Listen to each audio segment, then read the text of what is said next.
Well, good morning, afternoon. There's a couple of things that I wanted to preface my talk. One is that I'm going to use the term black people, and I'm doing that on purpose. Oftentimes, we use the word African American to talk about black people, but in reality, within the U.S. context, African Americans are people who are Americans whose descendants were from Africa. They were brought here either not of their own volition, as enslaved people, or they came and immigrated from Africa itself. However, within the black community, you have Caribbean Americans, you have South Americans, you have Central Americans. My parents immigrated here from Panama. But as a person who grew up here and was born in this country, I consider myself African American, knowing that in reality, I'm actually Central American. So I'm going to use the term Black American or Black people because I want to be more inclusive of everyone who are Black but came into the RCA. Many people are surprised to learn that there are Black people in the RCA. Even to this day, I still run across people within the Reformed Church who are surprised that there are Black people in the Reformed Church. And not even that they've been here from the very beginning, but just that they're here at all, or have maybe just come within the last few decades, when in reality many persons have been in the Reformed Church for generations. I grew up in the Reformed Church. I've been in the Reformed Church since I was 6. My husband was actually baptized into the Reformed Church. And for both of us, the Reformed Church is the only church that we know. So we have not come to the Reformed Church from another tradition, but we have actually grown up within this faith tradition. As my brother said earlier, from the earliest records, Black people have been members of the Reformed Church, and you can go back as far as 1626. One of the things that was mentioned earlier was that the tension existed for many enslaved Black people in terms of whether, in terms of their salvation and the effect that baptism would have or membership in the church would have on whether they could remain slaves or not. What I found interesting in my research for the article that James referred to was in the explanatory articles of the RCA's Constitution of 1792, Article 59 states, quote, "In the church there is no difference between bond and free, but all are one in Christ. Whenever, therefore, slaves or Black people shall be baptized or become members in full communion of the church, they shall be admitted to equal privileges with all other members of the same standing. And their infant children shall be entitled to baptism and in every respect be treated with the same attention that the children of white or free parents are in the church. Any minister who, upon any pretense, shall refuse to admit slaves or their children to the privileges to which they are entitled, shall, upon complaint being exhibited or proved, be severely reprimanded by the classes to which he belongs." Yes. This was put into the Constitution in 1792, but it was deleted out of the Constitution by 1833. However, it witnesses, nevertheless, to the tension that existed in the church at that time and continues to exist. The recruitment of Black ministers to pastor and establish Black churches began in the late 1800s. Reverend Dr. William Johnson was ordained by the classis of New York in 1870 and listed as a minister in the Dutch Reformed Protestant Church from 1870 to 1883 and from 1901 to 1913. In 1876, he began establishing mission stations for newly freed black people in South Carolina. In 1901, the Philadelphia classes recommended Grace Church, which is the church that he founded in Orangeburg, South Carolina, to the Board of Mission for a grant of $400 and installed Reverend Johnson as its pastor in 1902.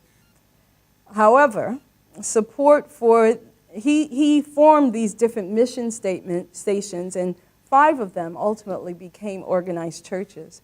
However, support for these churches began to subside by 1904.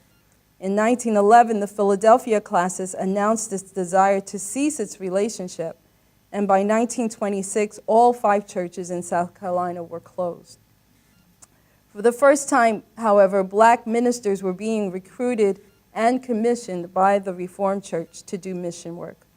Most during that time ultimately transferred their membership, however, to other denominations. Today, nevertheless, black ministers are still being recruited from other denominations to pastor predominantly black congregations within the RCA. This has been met with very mixed results.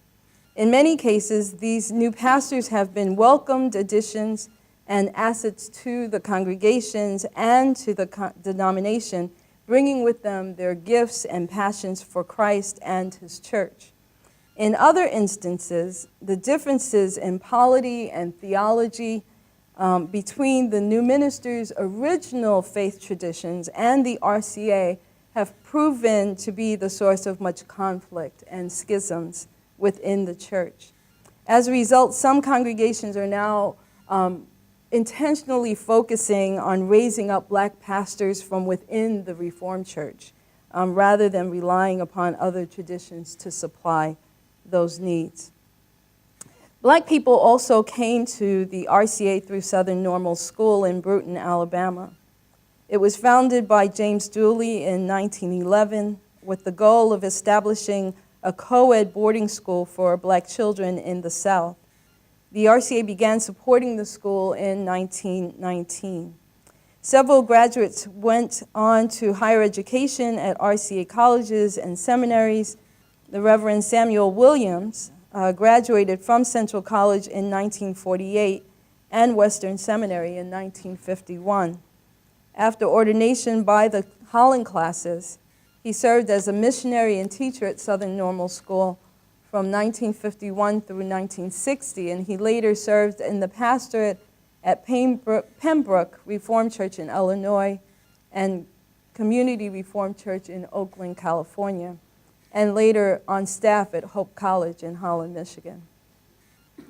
During the 1940s and 50s, black people began moving into neighborhoods in which there were Reformed churches that had been there for decades. The church I grew up in was New Lot's Community Church, New Lot's Reformed Church in Brooklyn, New York. It was established there in 1824, and that was actually one of the younger churches in Brooklyn. Joining the Reformed Church for many black members was a very intentional thing, especially during the 40s, 50s, 60s. There were so many other churches that they could have joined. There were many other churches that they had come from that they could have found, but for many people who ultimately joined the Reformed Church, they joined for many different reasons, but there were 3 that I've heard over and over again. One is the organizational structure and polity of the church. There was an appreciation for the orderliness of how the Reformed Church is organized. The elders, the deacons, the pastor, the parity of it. The other was for Reformed Church theology and the understanding of the covenant theology, that we're all in covenant with each other together. And the third was, which I've often laughed at, was for the orderliness of their worship style.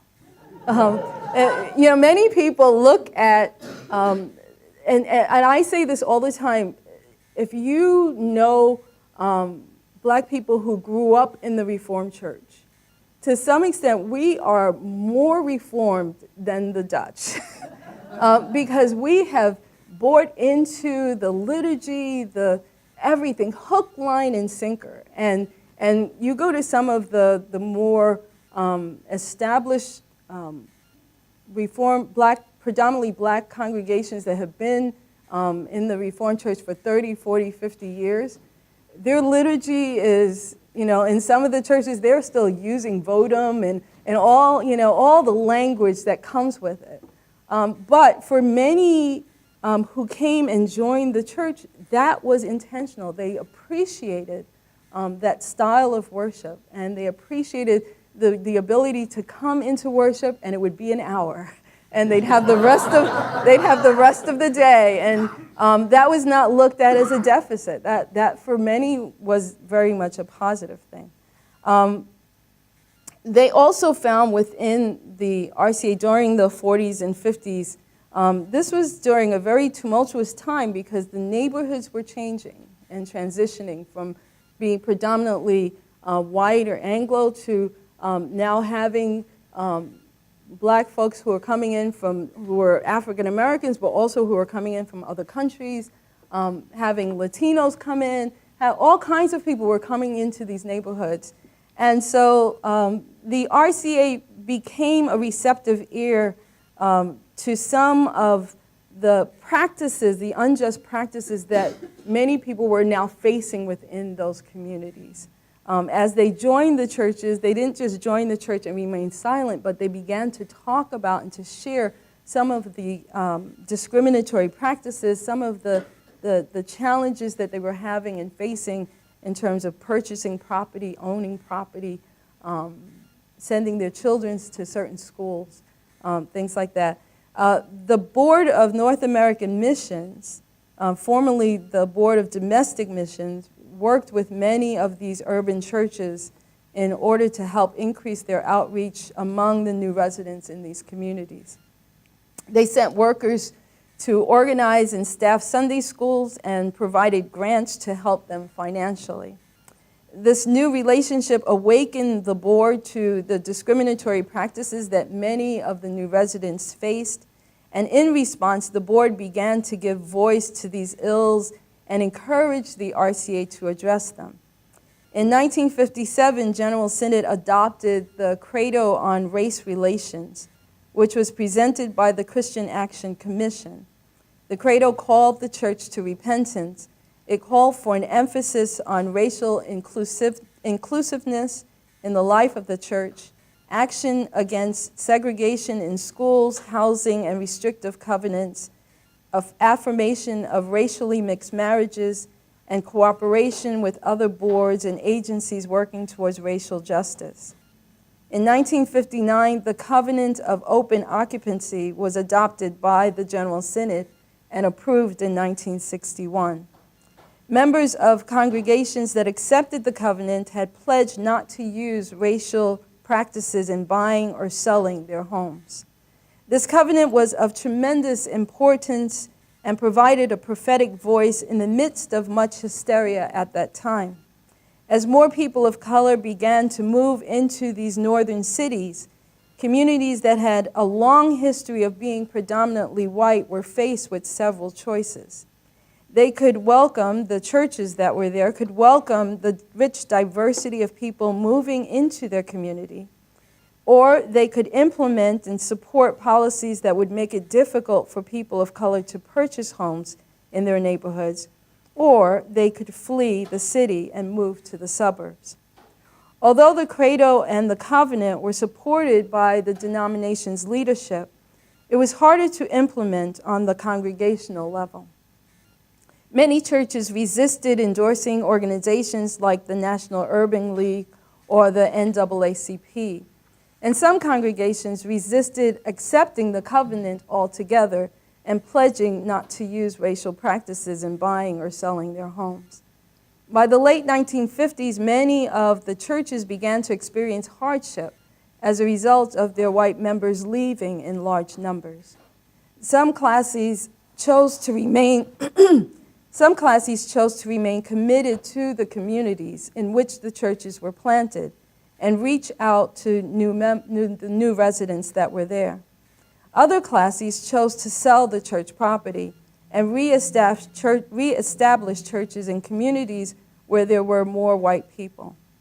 The General Synod of 1959 expressed, and I quote, its moral indignation over the fact that hundreds of people were left without functioning churches in the great cities and instructed the Board of Domestic Mission to alert classes to point out the moral dereliction involved in this neglect, unquote.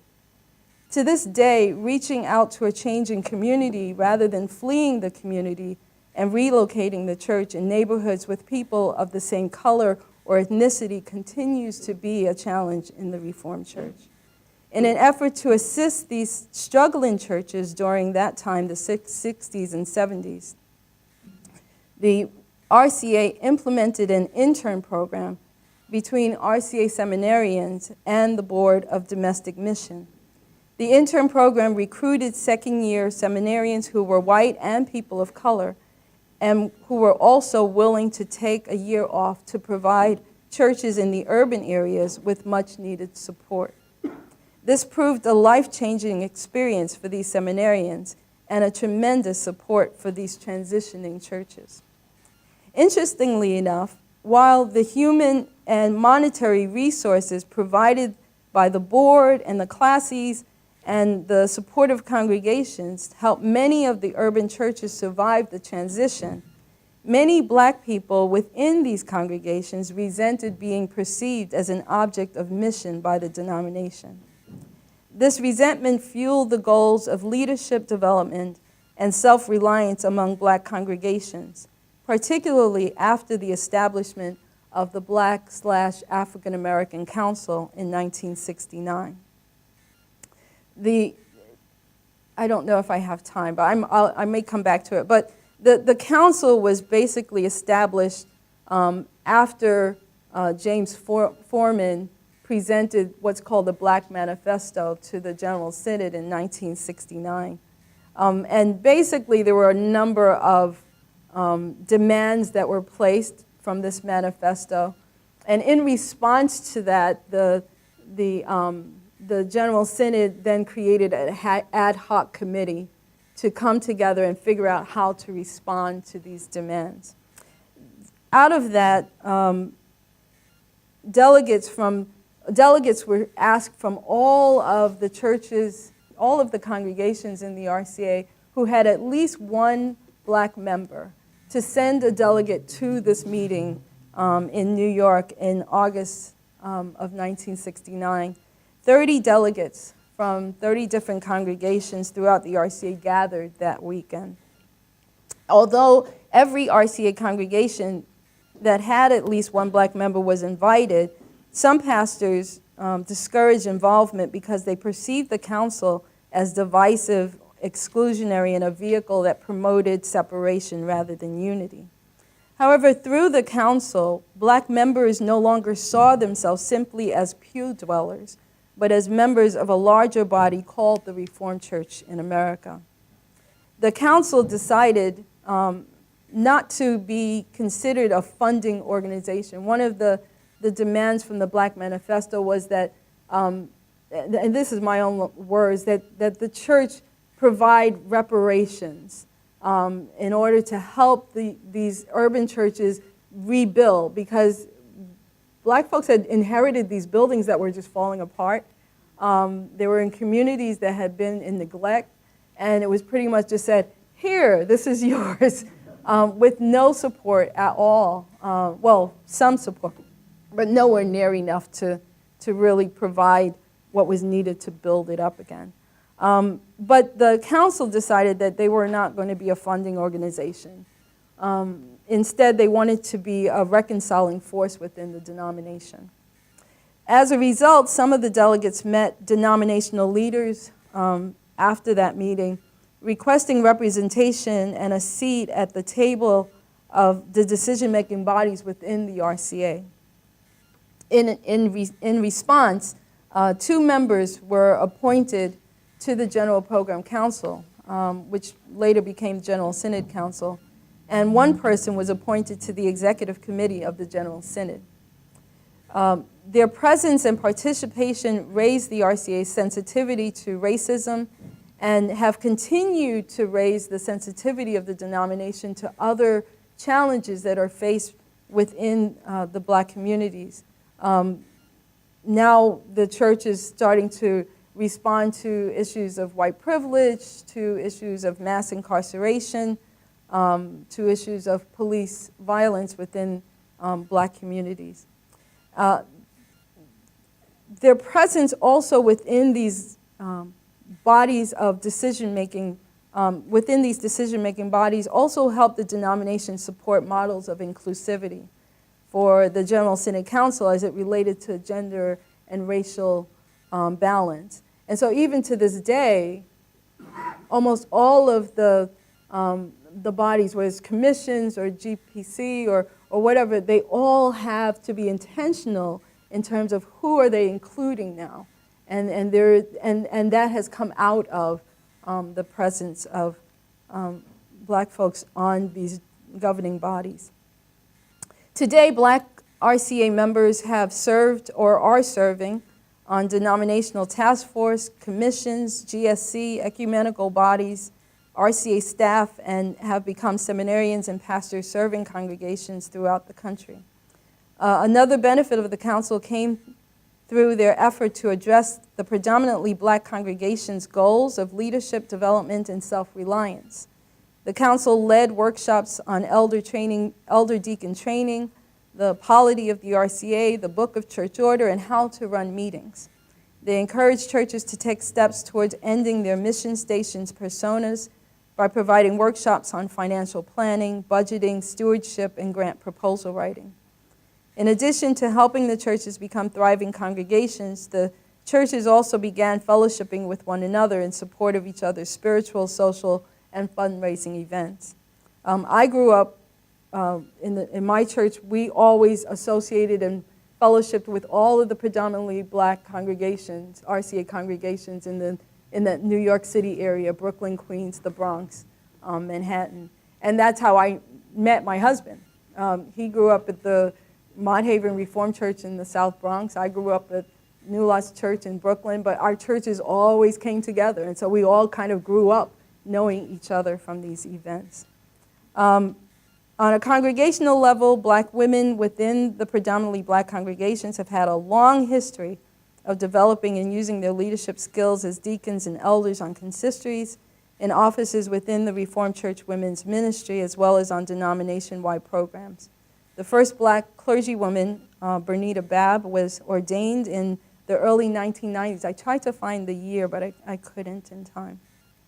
And our youth and young adults have enjoyed opportunities to serve and grow as staff members at denominational summer camps and be campers at these camps as well as at Black Council events. All in all, we've been here. You know, it's still a struggle for us to make sure our kids stay in the church, as it is for anywhere else. But for those of us who consider ourselves Reformed Church, we are Reformed. We are Reformed. You know, we may leave, but we leave taking Reform with us. So that's the experience of many Black people within the Reformed Church in America.